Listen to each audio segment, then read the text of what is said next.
یزید بن ابی حبیب سے روایت ہے، رسول اللہ صلی اللہ علیہ وسلم حجرے سے نکل کر ہمارے پاس آئے اور فرمایا، اللہ تعالیٰ نے تمہارے لیے ایک ایسی نماز کا اضافہ کیا ہے جو تمہارے لیے سرخ اونٹوں سے بہتر ہے، وہ وطر ہے۔ اللہ نے اس کا وقت تمہارے لیے نماز عشاء سے لے کر فجر کے طلوع ہونے تک رکھا ہے۔ جامع ترمذی حدیث نمبر 452۔ حضرت علی رضی اللہ تعالیٰ عنہ فرماتے ہیں، وطر تمہاری فرض نماز کی طرح لازمی نہیں ہے، بلکہ رسول اللہ صلی اللہ علیہ وسلم نے اسے سنت قرار دیا اور فرمایا، اللہ وطر یعنی طاق ہے اور وطر کو پسند کرتا ہے۔ اہل قرآن تم وطر پڑھا کرو۔ جامع ترمذی حدیث نمبر 453۔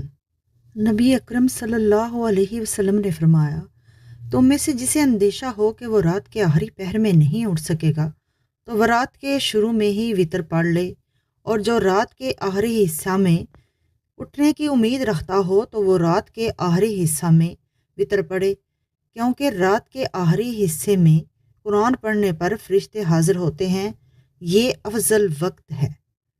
جامع ترمذی حدیث نمبر 456۔